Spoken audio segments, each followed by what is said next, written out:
ऋडमो अरिहन्ताडं ऋडमो सिद्धाडं ऋडमो आयिरीयाडं ऋडमो वज्झायाडं ऋडमो लोये सव्वसाहुडम् आत्मज्ञान ही ज्ञान है, शेष सभी अज्ञान। विश्व शांति का मूल है, वीतराग विज्ञान। वीतराग विज्ञानमय स्वात्म का धरी ध्यान। बने बनेंगे बन रहे वीतराग भगवान। वीतराग विज्ञान ही तीन लोक में सार।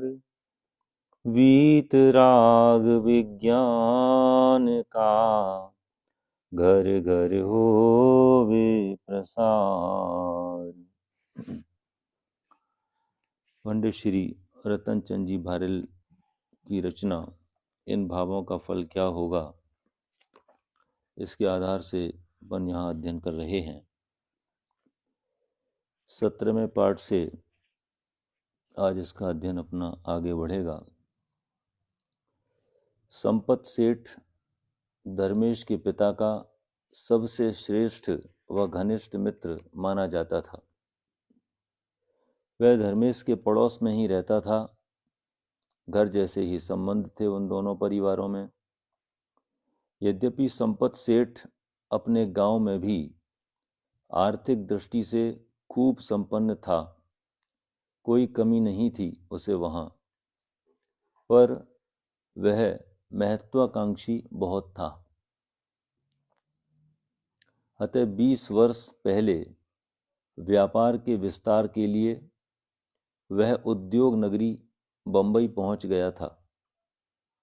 वहाँ भाग्योदय से वह 10-12 वर्ष में ही बहुत बड़ा उद्योगपति बन गया। अब तो उसकी गिनती टाटा बिड़ला जैसे उद्योगपतियों में होने लगी।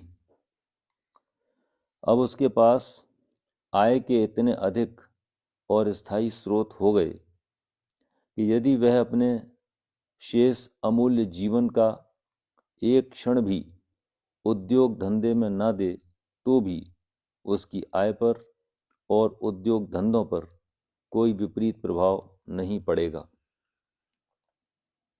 उसके उद्योग को सुचारू रूप से चलाने के लिए उसके पास योग्यतम कार्यकर्ता एवं कर्मचारी तो हैं ही, उसके पुत्र पौत्र भी उससे अधिक कुशल हो गए हैं और पूरी जिम्मेदारी से काम संभालने लगे हैं। अधिकांश उद्योग तो विकसित भी उन्हीं पुत्र पौत्रों की तकनीकी सूझबूझ और श्रम से ही हुए हैं। परंतु संपत सेठ को स्वयं ही धन कमाने का भारी शौक है। उसे कमाई के कामों में आनंद भी बहुत आता है। 75 वर्ष की उम्र में भी वह व्यापार में एक नवयुवक की तरह उत्साहित होकर रुचि लेता है और 8-8 घंटे जमकर ऑफिस में बैठता है। जबकि डॉक्टर ने पूर्ण विश्राम करने का परामर्श दिया है। उसे 2 बार तो सीवियर हार्ट अटैक हो चुका है, पर पता नहीं वह अपनी जान को जोखिम में डालकर ऐसा क्यों करता है, मना करने पर भी क्यों नहीं मानता। कहाँ से चली थी गाड़ी? गांव में रहते थे संपत सेठ जी, और गांव में भी कोई कमी नहीं थी, लेकिन बात कौन सी लिखी है? महत्वाकांक्षा। इसको तृष्णा कह लो, महत्वाकांक्षा कह लो, और अधिक और अधिक और अधिक आगे बढ़ने की चाह। तो कहाँ पहुँचे? उद्योग नगरी मुंबई। इस जो लिखी है ना कृति, इसका पहला प्रकाशन हुआ है 1997 में, यानी 95 96 के आसपास लिखी गई होगी। उस समय तो लोग यहाँ से कहाँ जाते थे, दिल्ली या मुंबई। अब आज दिल्ली मुंबई वाली बात नहीं है, आज कहाँ जाएंगे, अमेरिका जाएंगे, इंग्लैंड ऑस्ट्रेलिया, यहाँ जाएंगे। काहे के लिए जाते हैं, ज़्यादा से ज़्यादा इच्छाएं हैं ना, सब चीज़ चल रही देखो, बिल्कुल इंटरेस्ट वाली बात है, कहाँ कहाँ देखो बढ़ता चला गया इसका। लगता है सेठ की होनहार ही खोटी है, अन्यथा ये दिन कोई ऐसी मोह ममता में पड़े रहने और ऐसे बिना मतलब के काम करने के थोड़े ही हैं। किसी की कोई मजबूरी हो, रोटी कपड़ा और मकान की समस्या हो तो बात जुदी है, पर उसके साथ ऐसा कुछ भी तो नहीं है। उसके पास तो 7 पीढ़ियों तक की आजीविका का पक्का इंतजाम है। उसके पास करोड़ों का तो कैश नगद रुपया होगा, बड़े बड़े उद्योगों पर उसका एकाधिकार है, अरबों की कीमत के बड़े बड़े ऑटोमेटिक प्लांट हैं, जिनमें अपने अपने विषय के विशेषज्ञ अपना अपना काम बखूबी देखते हैं। घर के लोग भी देखभाल करने में पूर्ण सजग व सावधान हैं। घाटे का कभी कोई काम नहीं है।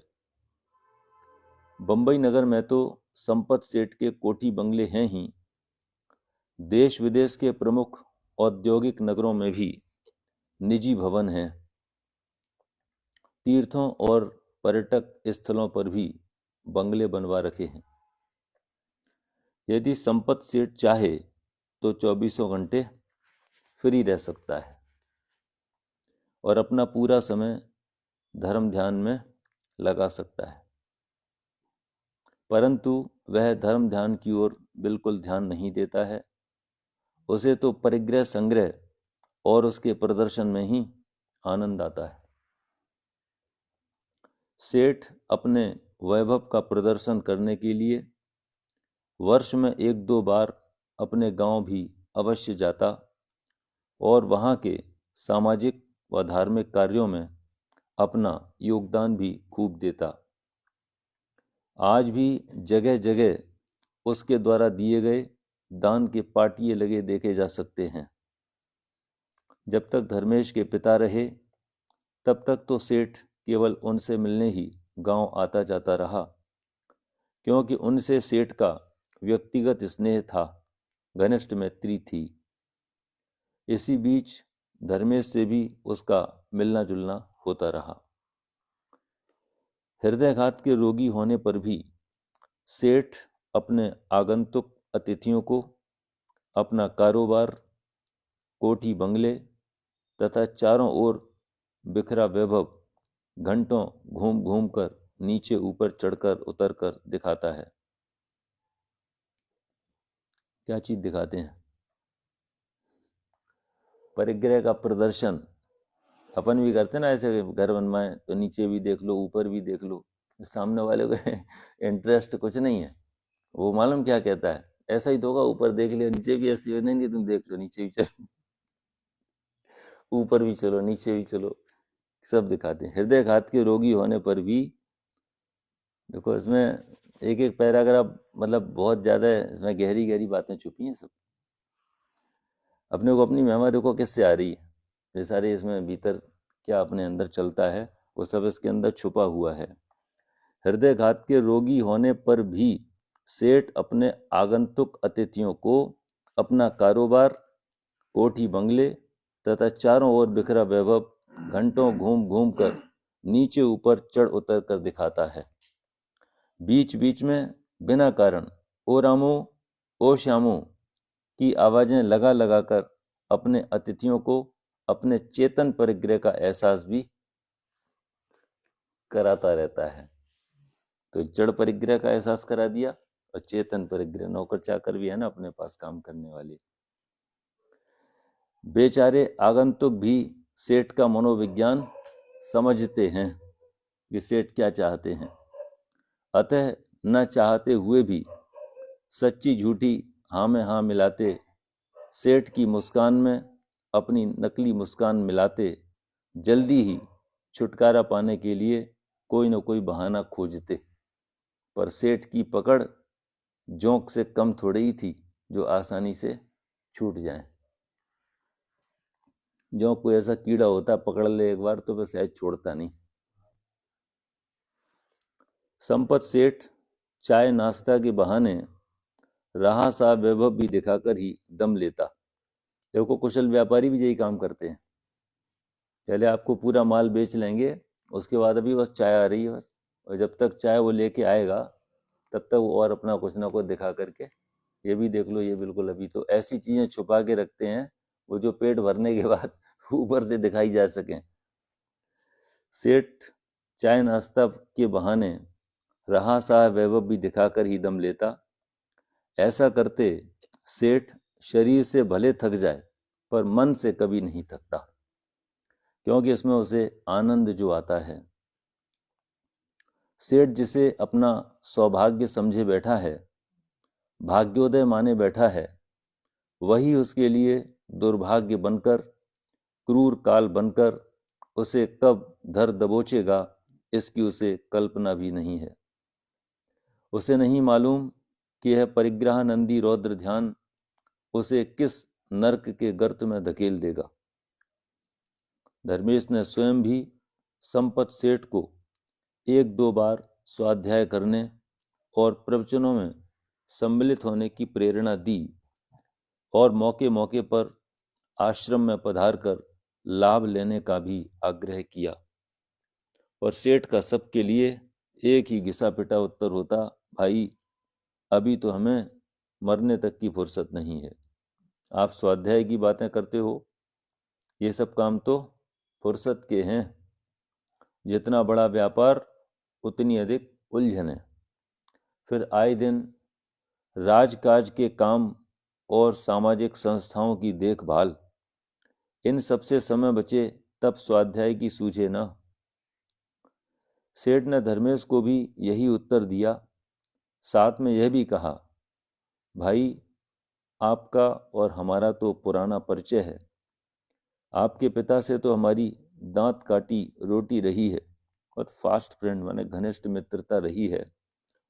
हमारे लायक कोई कामकाज हो तो आप हमें अवश्य याद करना, हम अवश्य आएंगे।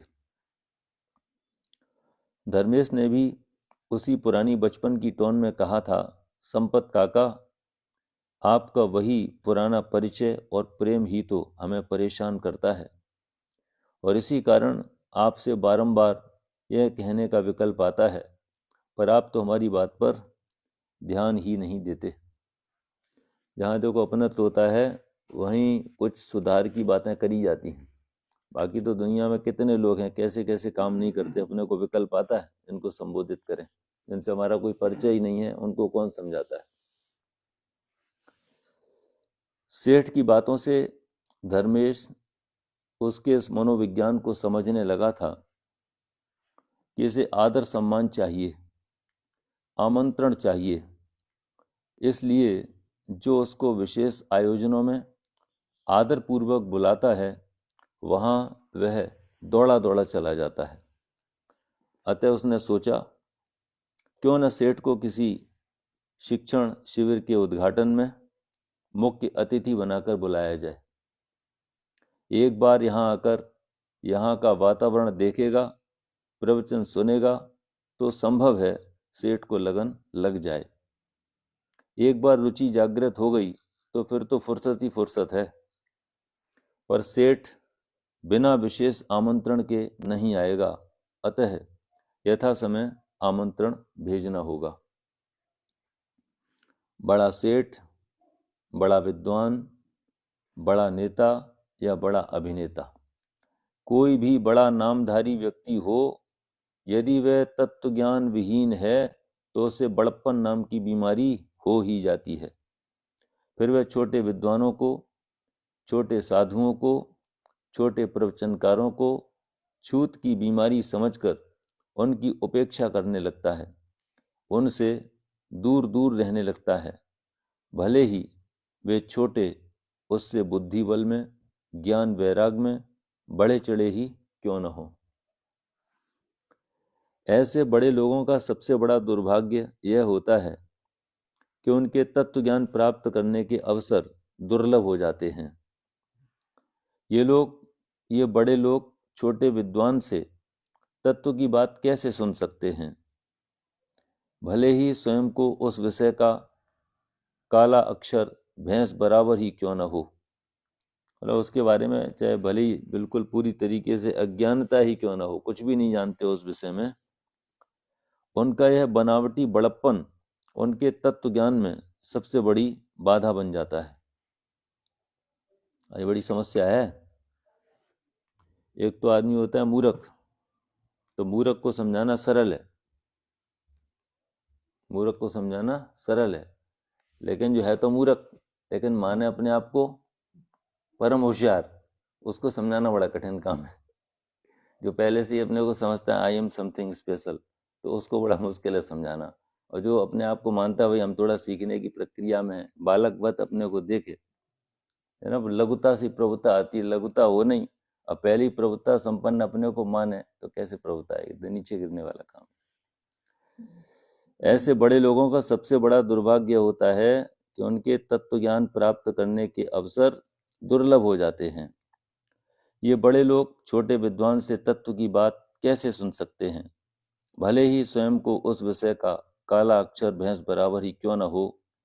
उनका यह बनावटी बड़प्पन उनके तत्व ज्ञान में सबसे बड़ी बाधा बन जाता है। जब तक कोई किसी बड़े कार्यक्रम में अतिथि विशेष बनाकर इन बड़े लोगों को ना बुलाए, कैसी मतलब वर्तमान समाज की जो हकीकत है वो इसमें लिखी है, बिल्कुल एकदम एग्जैक्ट। जब तक कोई किसी बड़े कार्यक्रम में अतिथि विशेष बनाकर इन बड़े लोगों को ना बुलाए, तब तक वे वहां जा नहीं सकते। कितने लोग जाते होंगे, शिविर इत्यादि लगते हैं, जाते हैं कुछ लोग। कौन लोग जाते हैं बताओ, कब जाते हैं? या तो मंच का उद्घाटन कराओ या झंडारोहण कराओ, ऐसे कुछ कार्यक्रम कराओ ना बड़े बड़े लेवल के, तो वहां पहुंच जाएंगे। विशेष अतिथि बनाकर इन बड़े लोगों को न बुलाए, तब तक वे वहां जा नहीं सकते। बड़े आदमी जो ठहरे, बुलाए जाने पर पहुंच जाने के बाद भी वहां पूरे समय नहीं ठहरते। उन्हें लगता है अधिक देर तक रुकने से कहीं छोटा ना समझ लिया जाऊं। वे बड़े छोटे विद्वान की पहचान उनके आगम ज्ञान या तत्व ज्ञान से नहीं, बल्कि उनके सामाजिक प्रभाव से करते हैं। उनके अनुयायियों या प्रशंसकों की संख्या से करते हैं, अथवा उन्हें कौन कितना सम्मान दे सकता है, दिला सकता है।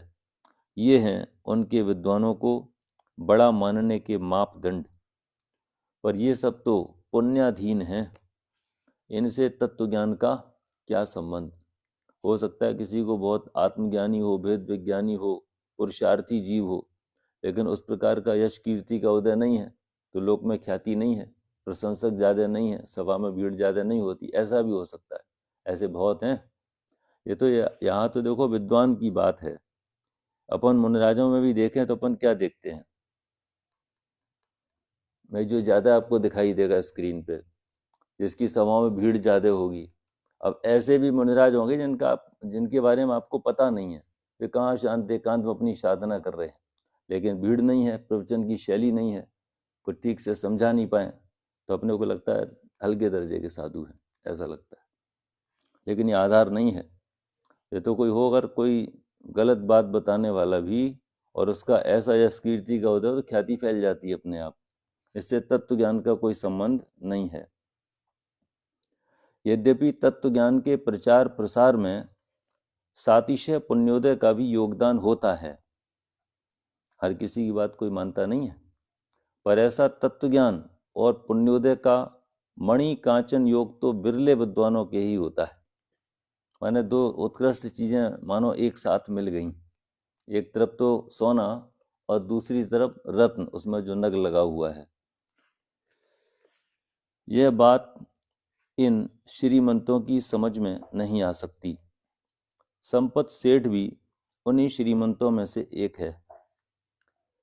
धर्मेश ने सोचा, खैर कुछ भी हो, कम से कम संपत सेठ को तो राह पर लाना ही होगा।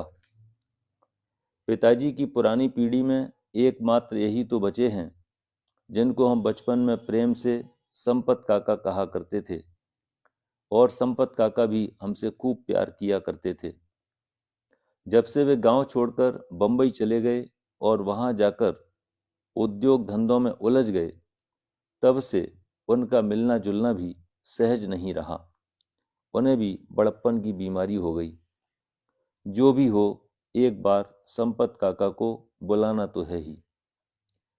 यह विचार कर धर्मेश ने संपत सेठ को शिविर के उद्घाटन का आमंत्रण भिजवा ही दिया।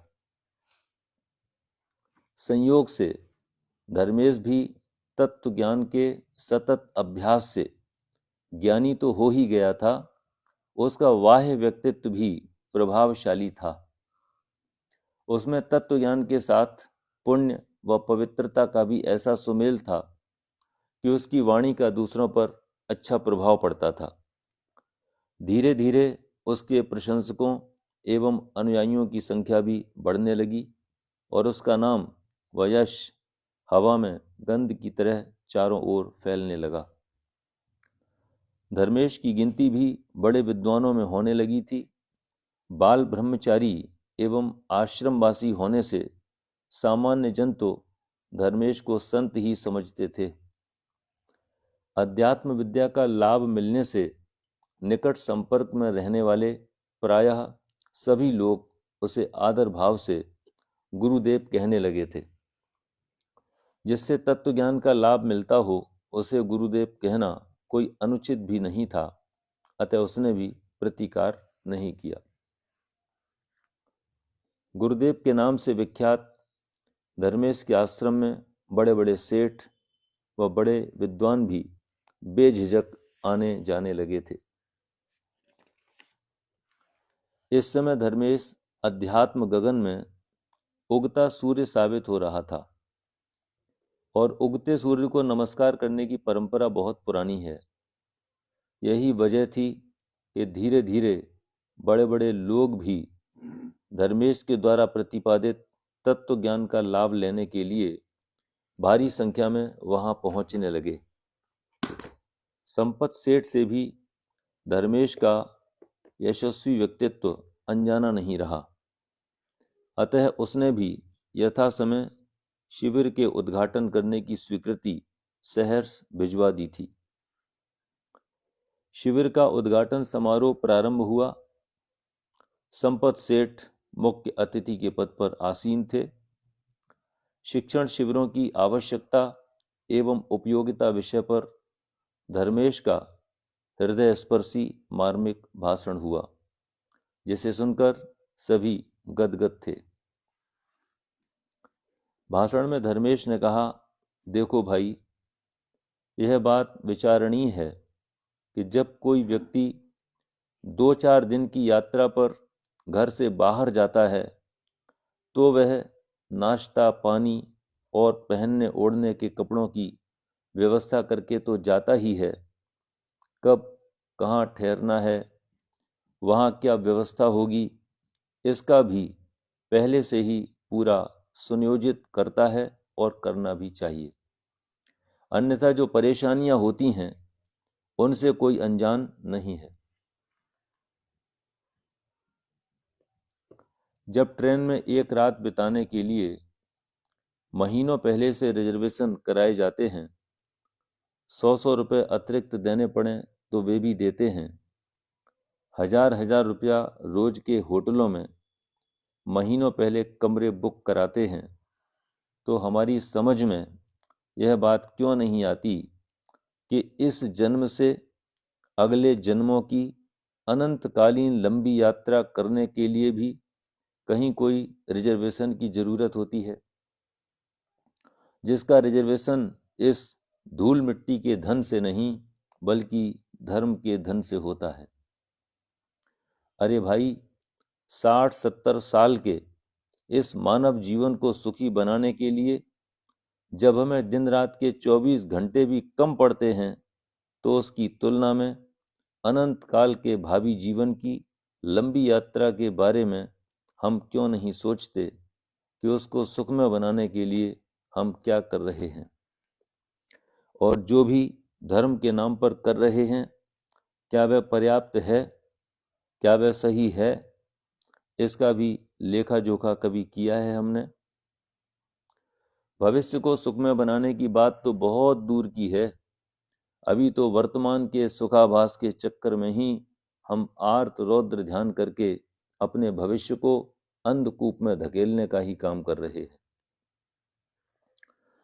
धर्मेश ने अपने भाषण में मानव जन्म की दुर्लभता पर प्रकाश डालते हुए इस दुर्लभ मानव जीवन एवं सब प्रकार के अनुकूल संयोगों का आत्म कल्याण में सदुपयोग करने की प्रेरणा कुछ इस ढंग से दी कि सभी को यह एहसास होने लगा कि सचमुच अपने शेष जीवन का एक क्षण भी, देखो जो लाइनें डार्क कलर से लिखी हैं वो गहरे से विचार करने जैसी हैं, सचमुच अपने शेष जीवन का एक क्षण भी अब राग रंग में, विषय कसाय में एवं इंद्रिय के भोगों में खोना मानो अनंत काल के लिए अनंत दुखों को आमंत्रण देना है, नरक निगोद में जाकर असीमित दुखों के गर्त में गिरना है। धर्मेश ने अपने भाषण में कहा, धन धान्य, सोना चांदी, राजपाट, ये सब सांसारिक सुख तो अनंत बार मिले, अतः ये सब तो सुलभ हैं, पर तत्व ज्ञान अनादिकाल से आज तक नहीं मिला, इस कारण अब भी उसकी प्राप्ति बहुत दुर्लभ है। धन कन कंचन राज सुख सबहि सुलभ कर जान, दुर्लभ है संसार में एक यथार्थ ज्ञान।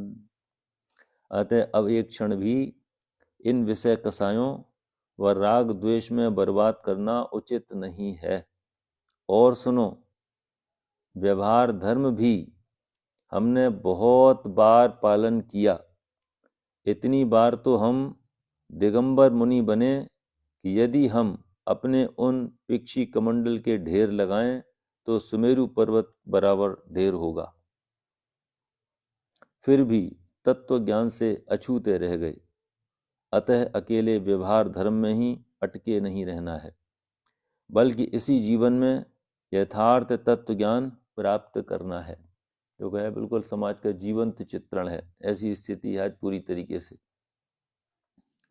छैड़ाला में भी कहा है, यह मानुष पर आय सुकुल सुन भोजन वाणी, यह विधि गए न मिले सुमणि जो उदधि समानी। देखो यहाँ यह विध गए पर विशेष बल है। यह विध माने धन कमाते कमाते, धन का विविध भोगों के माध्यम से उपयोग करते करते यदि जिंदगी बीत जाएगी तो पुनः यह अवसर नहीं आएगा, क्योंकि यह विषयानंदी रौद्र ध्यान है, जिसके फल में हमें नरकों में सागरों पर्यंत अनंत दुख भोगने होंगे। देखो इस परिस्थिति में भी अपने से कैसे कैसे पाप हो रहे हैं और हमको पकड़ में नहीं आते, हम भी कोई पाप कर रहे हैं। लगता है किसी को पाप बताओ, खुद से मतलब किसी ने कमाया हो, आती तो पुण्य के उदय से है, खुद ने कमाया, अच्छे अच्छे मकान बनवा लिए, एक प्लॉट यहाँ एक वहाँ, एक एफडी इसमें एक उसमें, और ज़्यादा धन पैसा हुआ तो अचल संपत्ति और बढ़ा ली। ऐसा लगता है खुद ने किया, चोरी तो हमने कोई की नहीं, और इसमें अपने को कितना आनंद आ रहा है। सोने के लिए कितनी जगह चाहिए होती किसी को, करवट भी बदलोगे तो ज़्यादा से ज़्यादा 3x6 का बेड पर्याप्त है ना एक व्यक्ति के लिए, और चाहिए कितने। मतलब इधर उधर जो भी अपन इकट्ठा कर रहे हैं तो है अपनी खुद की कमाई से वो किया है, इसलिए ऐसा लगता नहीं है कि हम कोई पाप कर रहे हैं, इसमें भी कोई पाप है। लेकिन जो कौन सा पाप है, परिग्रहानंदी रौद्र ध्यान है, और रौद्र ध्यान मुख्यतः नरक का कारण है। कभी कल्पना करता जीव सोचता भी नहीं। यह विध माने धन कमाते कमाते, धन का विविध भोगों के माध्यम से उपयोग करते करते यदि जिंदगी बीत जाएगी तो पुनः यह अवसर नहीं आएगा, क्योंकि विषयानंदी रौद्र ध्यान है, जिसके फल में हमें नरकों में सागरों पर्यंत अनंत दुख भोगने होंगे। जो धर्मशास्त्रों के स्वाध्याय को अपने जीवन का अभिन्न अंग बना लेते हैं, इस लाइन को समझना जरा, किसको अपने जीवन का अभिन्न अंग बना। एक लाइन और पहले ऐसी आई थी, नींद आ रही क्या आप लोगों? जागृत रहें, एकदम प्रफुल्लित रहें। अभी क्या शब्द आया था? गदगद। गदगद माने पुलकित, पुलकित माने हर्षित, प्रसन्न, खुश, चैतन्य, एकदम खिलखिलाते हुए। जो धर्म शास्त्रों के स्वाध्याय को अपने जीवन का अभिन्न अंग बना लेते हैं। पीछे कौन सी लाइन आई थी? धर्म तो हमारे जीवन का अभिन्न अंग होना चाहिए, धर्म करने की कोई उम्र नहीं होती। वे तत्व ज्ञान के बल से, कौन? जो धर्म शास्त्रों के स्वाध्याय को अपने जीवन का अभिन्न अंग बना लेते हैं, वे तत्व ज्ञान के बल से धीरे धीरे अपनी इच्छाओं को जीत लेते हैं और विषयों की निस्सारता को भली भांति समझ लेते हैं। इस कारण उनको विषयों की इच्छा व्यर्थ लगने लगती है। जब तक ये बातें कान में पड़े नहीं, तब तक ये इच्छाएं भी घटें कैसे अपनी। वे अपने पुण्योदय से प्राप्त न्यायोपात्त सामग्री में ही संतुष्ट रहते हैं। ऐसे जीव ही सचमुच धर्मात्मा हैं। धर्मेश ने आगे कहा, अभी हमें धर्म से धन अधिक महत्वपूर्ण लगता है। अभी हमें धर्म से धन अधिक महत्वपूर्ण लगता है। अरे जिस धन के लिए हम ऐसे पागल हो रहे हैं, वह धन तो धर्मात्माओं के चरण चूमता हुआ चला आता है और धर्मात्मा उसकी ओर देखते तक नहीं है। क्या देखें उसे, है क्या उसमें देखने लायक? अतः अर्थशास्त्र के साथ साथ यदि धर्मशास्त्र का भी गहन अध्ययन किया जाए तो निश्चित ही सन्मार्ग मिलना सुलभ हो सकता है। तो केवल अर्थशास्त्र का ही अध्ययन ना करें, धर्मशास्त्र का भी अध्ययन करें तो सन्मार्ग मिलना सुलभ हो सकता है। देखो, बड़ा सरल भाषा में लिखा है, इसलिए कुछ ऐसा इसमें ज़्यादा खोलने का विकल्प नहीं आया। एक एक लाइन बिल्कुल अपने आप कह रही है, अपना भाव अच्छे से बता रही है। केवल अर्थशास्त्र का अध्ययन नहीं करें, केवल धन के चक्कर में ही ना रहें, धर्मशास्त्र का भी गहन अध्ययन किया जाए तो निश्चित ही सन्मार्ग मिलना सुलभ हो सकता है। अब बाकी जो चर्चा है अपनी कल देखेंगे। आज यहीं विराम लेते हैं। बोलिए वर्तमान शासन नायक महावीर भगवान की जय हो।